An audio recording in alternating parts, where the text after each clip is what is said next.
damai sejahtera yang melampaui akal, itulah yang menguasai hati dan pikiranmu di dalam Kristus Yesus Tuhan kita. Amin.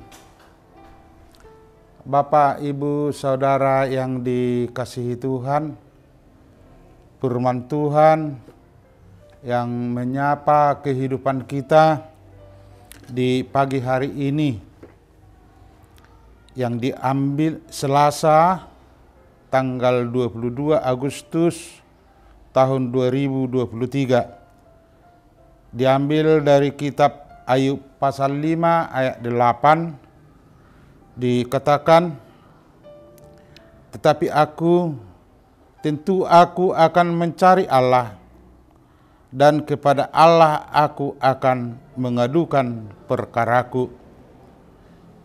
Tetapi tentu aku akan mencari Allah, dan kepada Allah aku akan mengadukan perkaraku." Demikian firman Tuhan. Bapak, Ibu, Saudara yang dikasihi Tuhan, melawat orang sakit adalah sebagai perbuatan yang luhur. Kristus sendiri mengatakan, "Ketika aku sakit, kamu melihat aku. Ketika aku sakit, kamu melihat aku." Tertulis dalam Matius pasal 25 ayat 36b. Salah satu sahabat Ayub bernama Elifas datang melawat sahabatnya yang bernama Ayub. Dia berkunjung untuk menghibur sahabatnya Ayub yang sedang sakit dan berat ke jiwa dan raganya karena beban jiwanya yang sangat berat, yaitu karena kematian anak-anak dan segala hartanya habis. Itulah yang mau kita lihat di pagi hari ini. Sahabat Ayub datang melawat Ayub sendiri untuk menyampaikan kata-kata penghiburan. Di dalam nats yang kita dengar di pagi hari ini, tujuan Elifas pasti baik, tetapi mungkin ada kesalahan melalui perkataan yang disampaikan kepada Ayub. Perkataan yang salah, yang menyinggung perasaan Ayub. Dikatakan dari perkataan sahabat Elifas tersebut dapat kita lihat yang dikatakan oleh penulis Ayub, "Tetapi aku tentu akan mencari Allah, dan kepada Allah aku akan mengadukan perkaraku." Itu perkataan penghiburan atau nasihat yang disampaikan oleh Elifas. Dalam konteks Ayub telah berdoa, bukan seperti komentar Elifas tersebut bahwa Ayub tidak mengadukan beban hidup, persoalan hidupnya kepada Allah. Dikatakan dalam firman Tuhan di dalam ayat di depan firman Tuhan yang kita dengar di pagi hari ini. Dikatakan, maka berdirilah Ayub, lalu mengoyakkan jubahnya dan mencukur kepalanya. Kemudian sujud ia dan menyembah. Katanya, "Dengan telanjang aku keluar dari kandungan ibuku, dan telanjang aku akan kembali ke dalam tangan Tuhan yang yang memberi, Tuhan yang mengambil. Terpujilah nama Tuhan. Itulah doa Ayub yang walaupun dia sangat berbeban berat, tapi Ayub tetap memuji Tuhan dalam penderitaannya.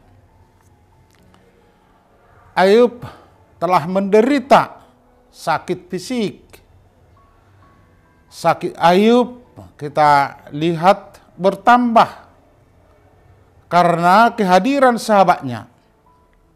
Seharusnya sahabatnya memberi nasihat tersebut dan perkunjungan mereka. Melalui kehadiran mereka, sahabatnya Ayub dapat melupakan sakitnya sebentar atau semakin kuat untuk menghadapi beban berat yang dihadapinya. Tapi kita lihat melalui nasihat Elifas kepada Ayub menjadi bertambah sakitnya. Bukan hanya sakit fisik lagi, tetapi bertambah yaitu beban jiwanya diakibatkan oleh nasihat dari sahabatnya Elifas. Itulah yang kita baca dalam Ayub pasal 13 ayat 4 sampai 5. Itu dikatakan, itu makanya mengatakan bahwa sahabatnya adalah tabib palsu. Sekiranya kamu menutup mulut. Itu dikatakan oleh Ayub sendiri karena jiwanya semakin terbeban berat oleh nasihat-nasihat sahabatnya. Yang terpenting bagi Ayub adalah kata-kata penghiburan berdasarkan firman Tuhan. Contoh seperti penghiburan yang disampaikan oleh penulis Ibrani, menghibur orang yang percaya kepada Tuhan, karena pada saat itu mereka berbeban berat, karena mereka dikejar-kejar oleh orang yang tidak percaya kepada Tuhan. Dikatakan oleh penulis Ibrani dalam pasal 5 ayat 7 dikatakan, hanya Allah yang dapat menyelamatkannya dari kematian. Dan Yesus berdoa kepada Allah dengan tangisan yang keras dan air mata. Dan Allah menjawab doa Yesus karena Yesus rendah hati dan melakukan semua yang dikehendaki Allah. Jadi Yesus sendiri merasa dia tidak kuat, tetapi kuat karena kekuatan dari Allah. Tuhan menjawab doanya. Dia rendah hati dan dia melakukan kehendak Allah di dalam penderitaan yang sangat berat itu. Apa Yesus dalam kehidupannya juga mengalami pergumulan hidup seperti yang dialami oleh Ayub sendiri. Meski tidak secara spesifik, firman Tuhan hari ini menegaskan bahwa Yesus pun mengalaminya. Dia mengalami banyak pergumulan sehingga memanjatkan banyak doa dengan ratap tangis dan keluhan. Kenyataan bahwa Yesus juga berdoa mengajarkan kepada kita untuk tidak lalai membangun serta memelihara hubungan pribadi dengan Tuhan. Melalui kehidupan Yesus, kita juga belajar bahwa Yesus berdoa. Yesus berdoa di Taman Getsemani. Karena doanya tersebut, malaikat menampakkan diri dan memberikannya kekuatan. Jadi Tuhan kita sendiri berdoa meminta kekuatan dari Allah untuk menghadapi beban yang sangat berat itu, yaitu salib yang dipikulnya, dan dia disalibkan. Tetapi Tuhan kita kuat. Itulah penghiburan yang disampaikan oleh penulis Ibrani kepada orang yang berbeban berat pada saat itu.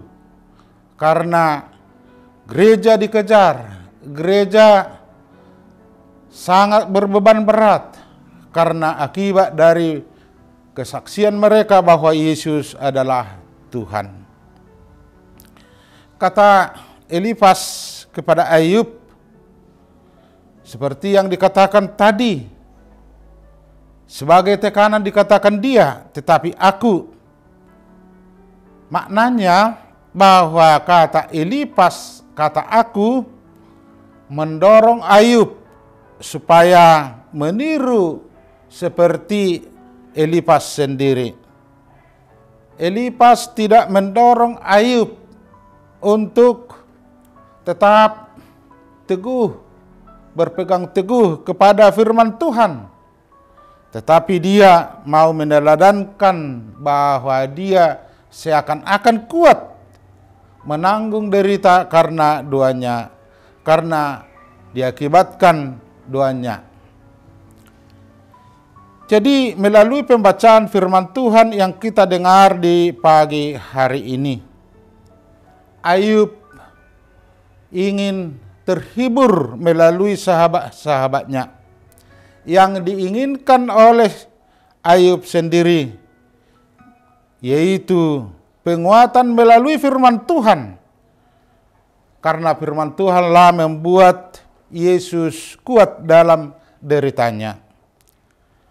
Demikian juga yang diharapkan oleh Ayub sendiri. Firman Tuhan yang seharusnya disampaikan Elifas untuk menguatkan dia dalam penderitanya.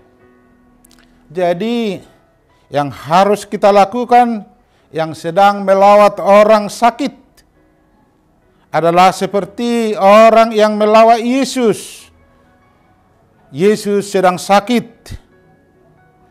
Orang yang percaya melihat Yesus, yang penting yaitu orang yang melawat sakit, yaitu melihat Yesus. Yesus yang sakit dilawat oleh orang-orang percaya dengan iman. Dan orang yang melawat itu adalah melihat Yesus. Dan orang yang dilawat itu dapat melihat Yesus melalui pemberitaan firman Tuhan. Yang harus kita lakukan, kita yang sedang melawat orang sakit, baik di rumah sakit maupun di rumah dan dimanapun, kita harus berdoa.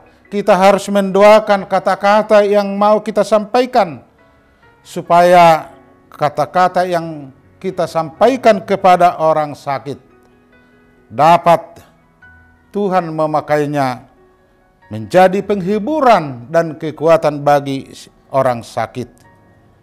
Kita orang sakit bila kita tidak mengandalkan Tuhan, karena kata-kata kita menjadikan orang sakit tidak kuat dalam penderitaannya.